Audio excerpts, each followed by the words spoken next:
Hi there. Hey, Welcome how are you?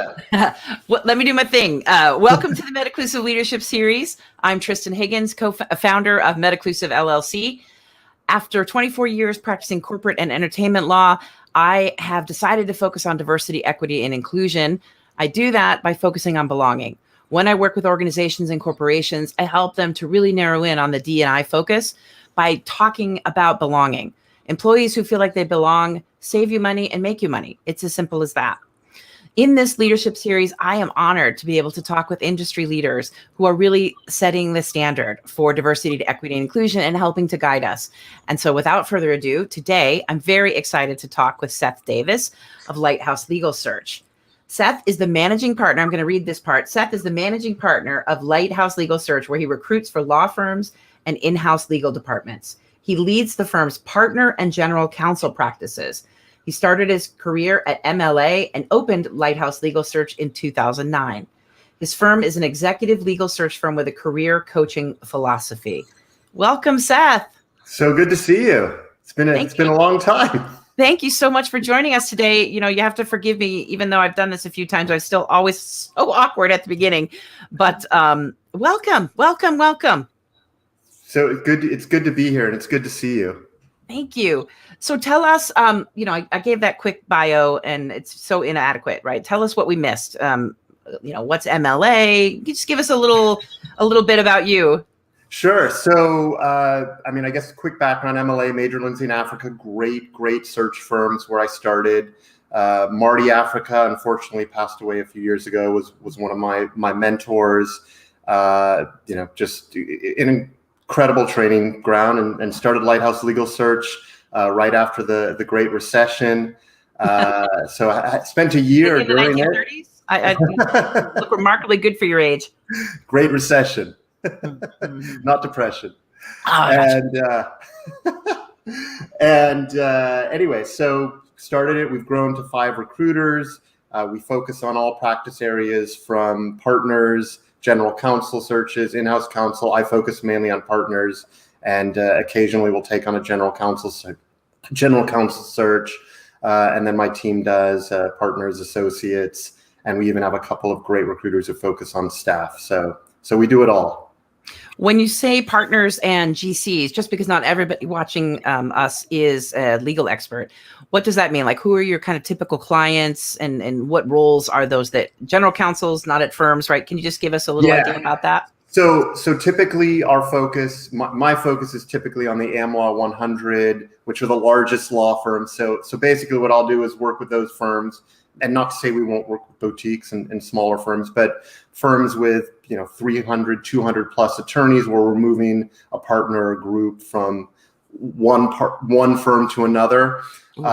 And then general counsel searches are basically corporations where they're looking for a general counsel. We'll typically run those searches where we'll find them a great general counsel. And then as a whole, in-house counsel would be those that support the legal department within a corporation.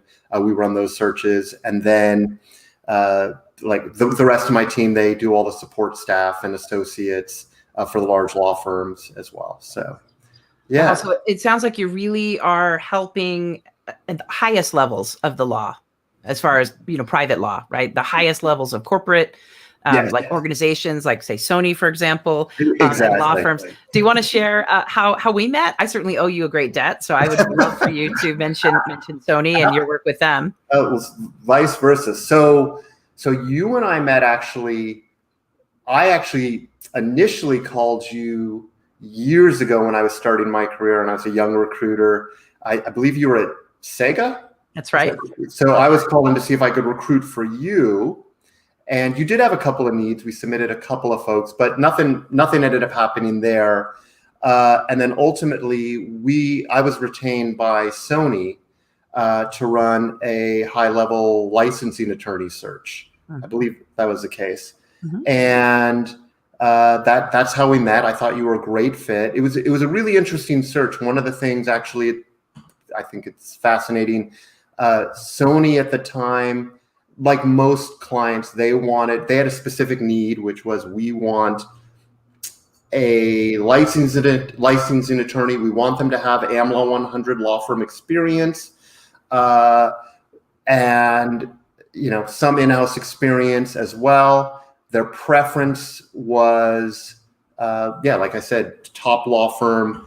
And however, they also, unlike many clients that I work with, also really push diversity as an important issue to them. And so I had to submit a slate of candidates. Most of them were coming directly from AmLaw 100 firms, AmLaw 20 firms. That was kind of their expectations. And that's where a lot of, I'd say, I don't know the percentage, but a large percentage of leadership at Sony had come from AmLaw 100, AmLaw 50 firms. So the slate that I submitted typically is, probably rambling on here, but typically 10 attorneys is usually what a slate looks like when you're running an in-house search. And I'd say of those, 9 of them had come directly from AmLaw 100 firms to either in-house or directly from an AmLaw 100 firm.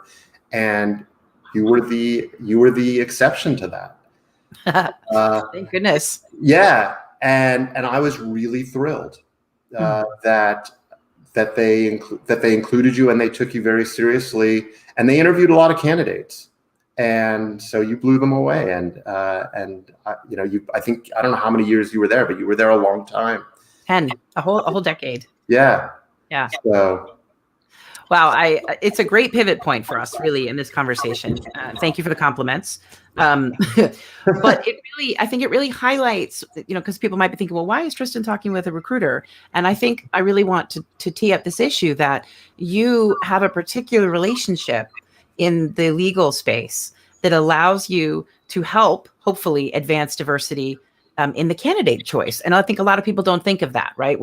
I certainly talk a lot about getting people to the highest levels within organizations. And it's not just having a diverse associate class, or diverse, entry-level attorneys at your firm and your corp.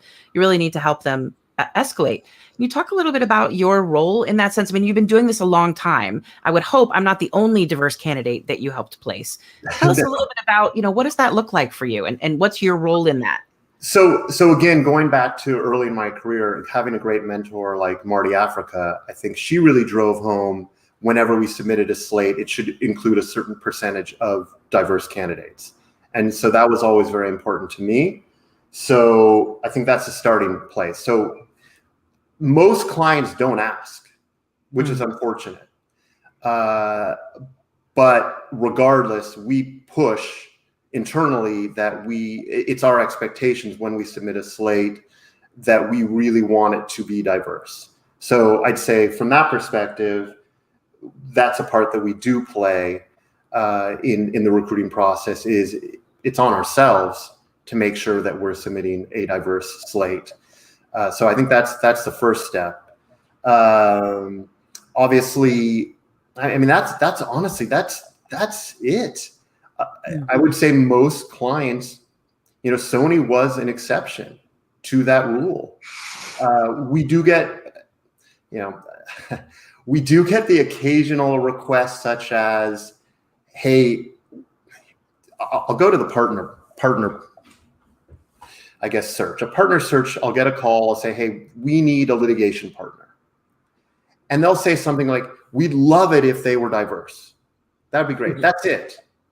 That's as the extent, and that might be, I don't know, 1 in 20 where I'll get that little caveat. We'd love them to be diverse. However, they still need to have a $2 million book of business. However, they still need to have X, Y, and Z. So, well, no, Seth, let me stop you for a second. When they say to you, we'd love for them to be diverse, just even when you're introducing our relationship, I was diverse in lots of ways other than being a lesbian, right? Right. I was diverse in the sense that I never worked in a big firm. And when we say big firms, we're really talking about like giant firms, right? Firms that our audience would know. Can you give us like 1 or 2 just of those names in the top 20? I don't really have any of them. Yeah, and these are great firms. And I'm not naming them because they're diverse or not. Firms like Paul Hastings, Wilson Sonsini, like Cooley's, okay. Great firm. Right. Okay. I love them. Cooley, Pillsbury, firms like that. Okay. And so in addition to not having worked in a firm like that, I also didn't come from a top 25 law school, right? So I think that one of the problems perhaps with the law is, and we're a little behind, is that we struggle to even think of diversity in those two areas, right? Schooling and firm experience. I mean, on the Supreme Court, we have two law schools represented, right? I mean, Harvard and Yale. I believe that Justice Ginsburg maybe had one semester at Columbia, but otherwise they've all gone to Harvard and Yale, right? So we're not really leading the edge. And so when people say we want a diverse candidate, do they mean a Black candidate? Do they mean a candidate with disabilities? Or do they really mean, well, maybe they came from a non-traditional path? No, absolutely not a non-traditional path in no way, shape, or form. Okay. They mean diversity in terms of race or LGBT. That's it. Okay. When so they really diversity, want... Please. Yeah, definitely.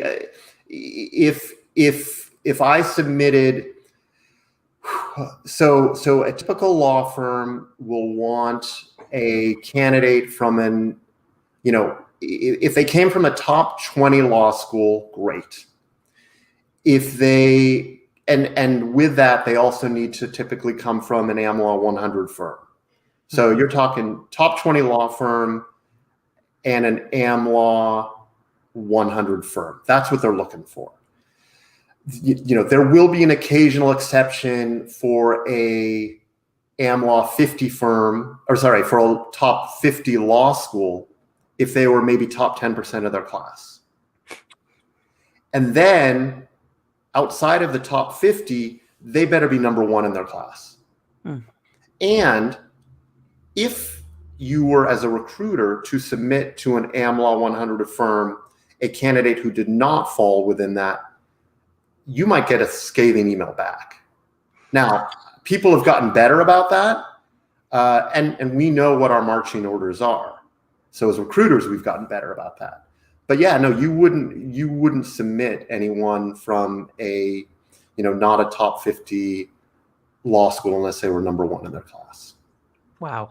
So when the firms say, and obviously we're not talking about any firm in particular, right, but when the firms say we want a diverse candidate, they mean we want somebody with a $2 million book of business who went to a top law school and is coming from a large firm. And if they happen to be Black or LGBTQ+, that would be great. Yeah. So I'll make one. I'll change that up a little bit. The example that I gave was actually for associates. Oh gosh. In terms of, so sorry. There's a little. I should have kind of explained that a little bit better. That's on me. So the typical, if you're submitting, when I tell my recruiters, look, I'll get a resume. I'll say, look, they look great. They'll say, the person was a young recruiter. The person was so nice. They were so great. They're diverse. And I'll say, listen, unfortunately, you're going to submit, and this isn't what the law firms are asking us to do for associates. Now, for partners, it's a little bit different. For partners, if they have that book, then there will be exceptions. Now, typically, if you're in an AmLaw 100 firm, they want you to come from another AmLaw 100 firm. But if your book is big enough, they will make exceptions. Okay, when we talk about book, just so that our audience knows, we're talking about the business clients who will go with them to the new firm, right? Correct. And Correct. that it's the billings that they have over the year that they can expect to say, hey, I'm with X, X company is my client. I can come to your new firm and X company will come with me and bring their $1 million worth of litigation. $2 million worth of litigation. Gotta have more than one. At least for the AmLaw 50, at least 2 million plus. And even 2 million plus is a big maybe. There's going to be a lot of questions about that. Wow. I mean, okay, so there's so many questions in my head for you. The first one is, given your particular role, right? You can only go do so much outside what the client's asking for, or you won't be in business. Right. How do you find ways, like you did with me, how do you find ways to help advance that? We don't. That's the honest answer. When it comes to law firm hiring, unless it's in some ways law firms are colorblind. because they are. I mean, there are exceptions, but in some ways they are. It's the only color they see, as we always say, kind of jokingly, is the color green. Right. If the book is there and the person isn't a jerk for some firms and they're a good fit culturally, they'll hire that person. And so in some ways that's a good thing. On the other hand, if they want to grow a diverse team, they're going to have to do something outside of that. I mean, I know right now I believe I was looking this up, but right now I think at least as of 2020, there are 5 AmLaw 100 law firms without one single African-American income partner. Not one. I think something like LGBT partners are somewhere in the neighborhood of 2%. Wow. It's small. So if law firms want to become more diverse, they're going to have to change what they do. And it's not all on the law firms either. I mean, I have some other ideas, or I don't know if they could happen, but that's the reality of where things are right now. And I don't know how that is compared. You might have a better sense how that compares with other corporations or other places, but within the law firm, it's not great. Yeah, and I'm going to ask you about your ideas in just a minute. I promise we're going to get back to that because I love that. I think the law is behind, in my opinion. I really do. If 2% of the partners are income partners, and I want to tease that out to make sure our audience understands what that means, are LGBTQ plus. Well, we know that should be more like 5, 6, 7%, right? Depending on where you are. We know that there should be at least 10% of your partners, basically, given demographics, who are Black or African American. And so they definitely are behind. And one of the ways that I have seen and been commenting on kind of a gap in what's happening is there's been a lot of firms who have elevated partners to non-equity partner status. And you tend to see a lot of different faces in that category. Can you talk a little bit about what's the distinction between the two, the income partner, non-income or non-equity partner? Can you tell us a little bit about that?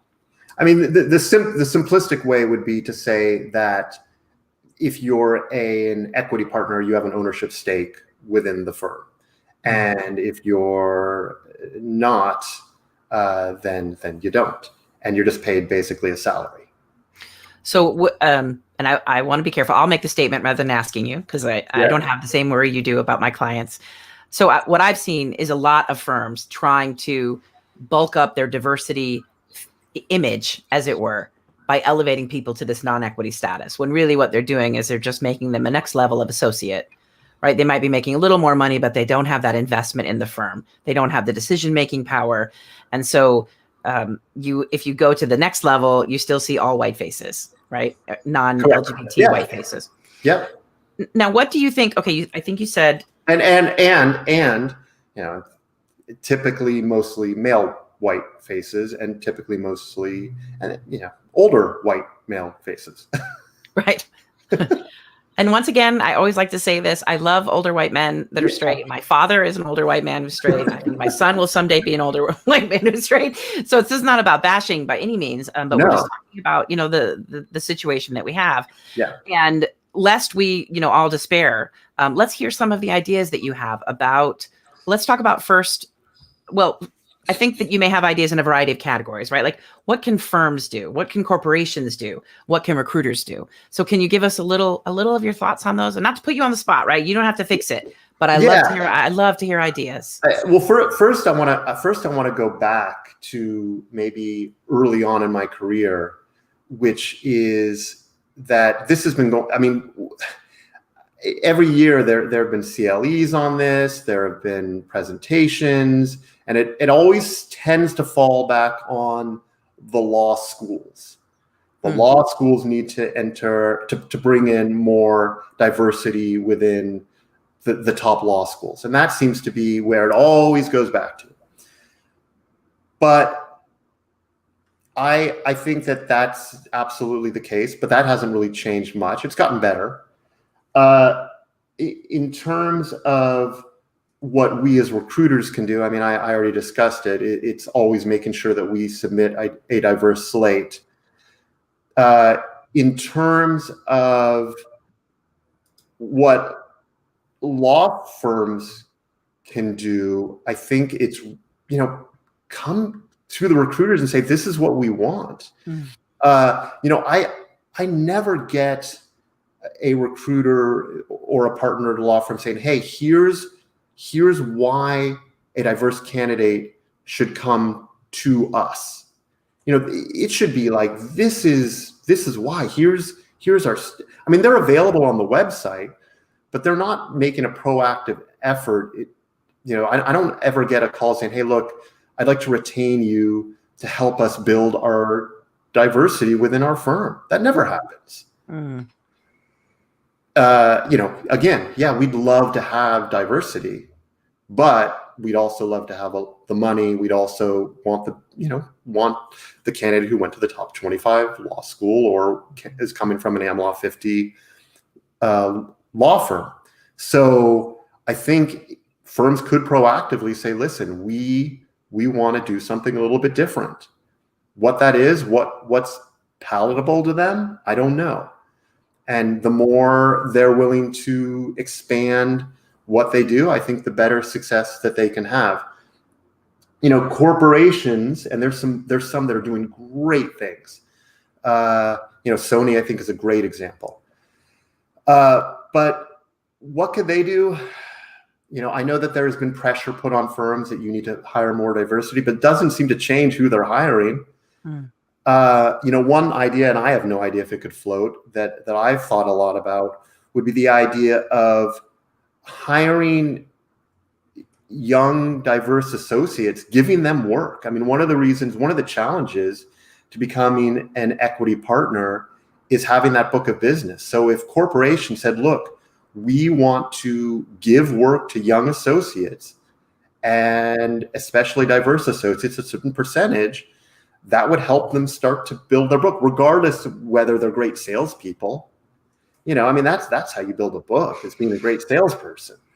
But you could be the best lawyer on the planet, but if you're not a great salesperson, you might have trouble building a book. So, not to say that there aren't diverse candidates who are amazing at selling, but going out proactively as a corporation and going to diverse candidates and saying, look, we want you to represent us, and giving them work, well, that'll help build their book, and then that'll help elevate them to equity partner.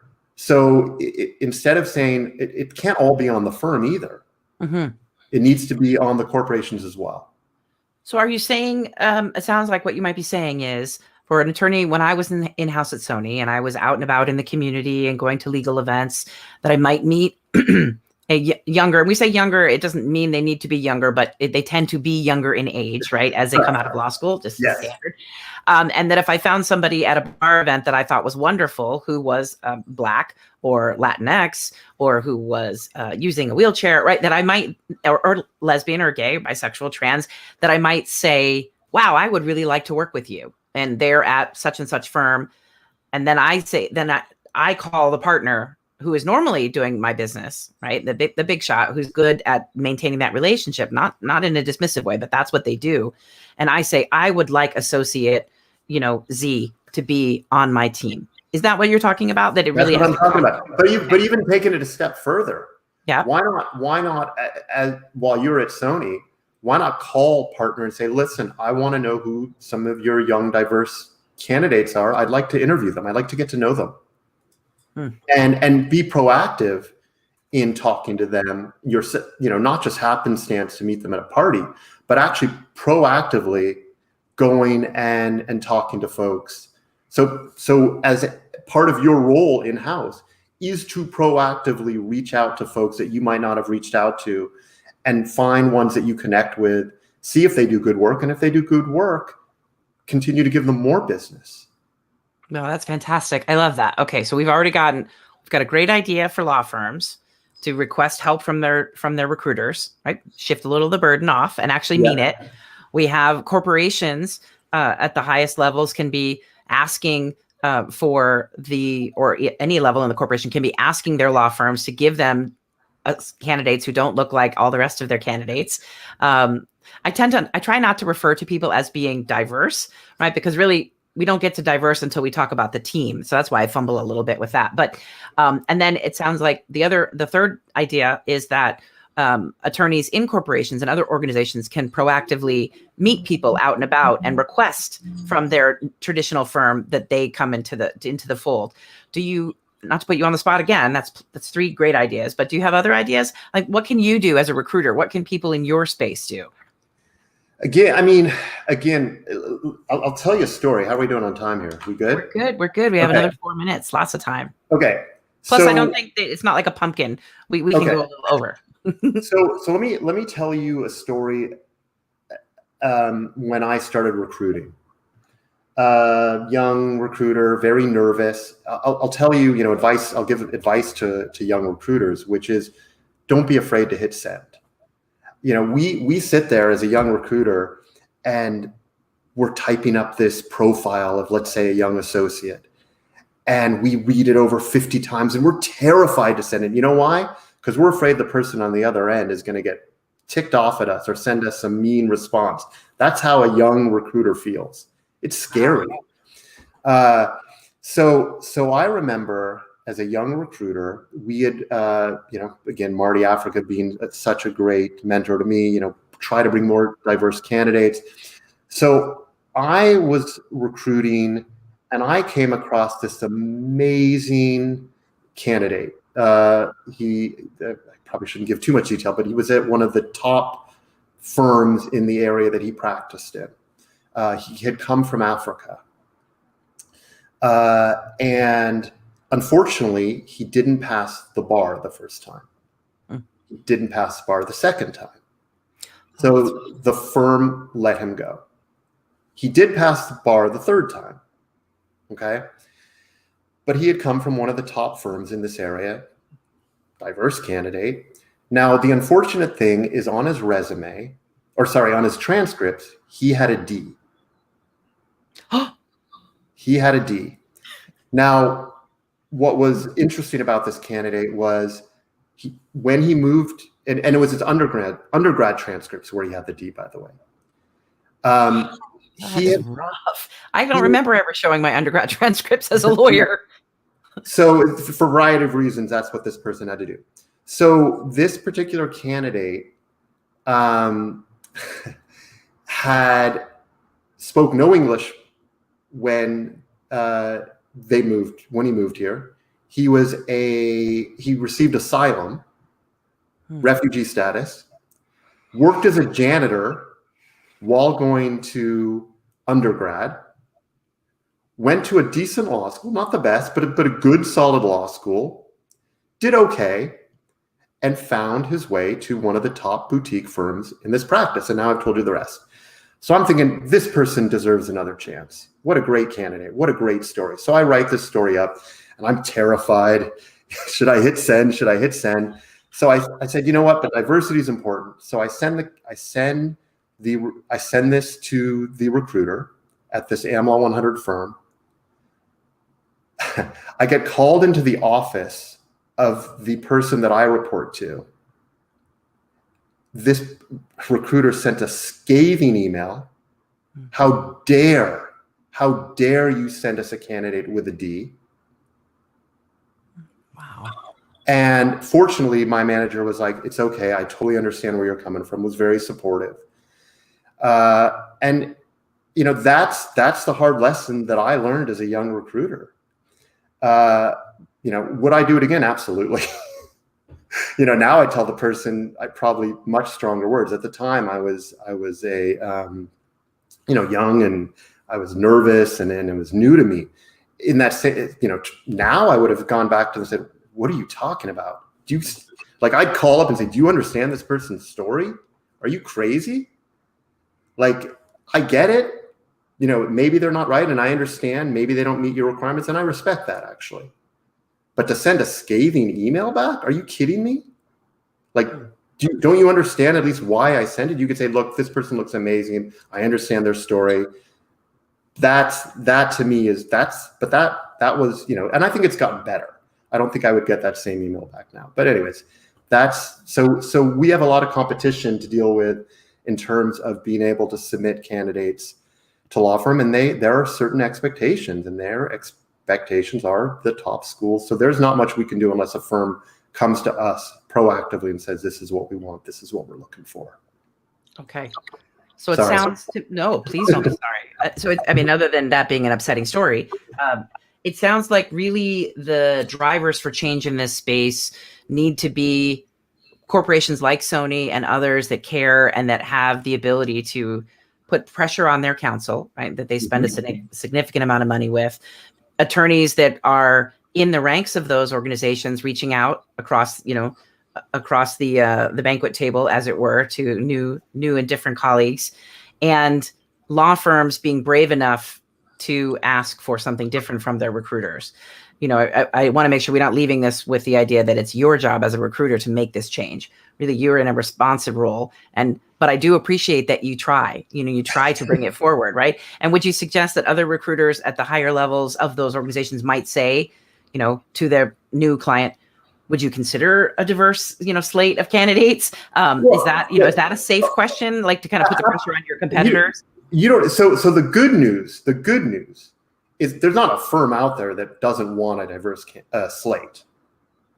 So that is the good news. I'm not saying that, oh my gosh, firms are really doing a good job when they get those candidates that meet the guidelines that they've set.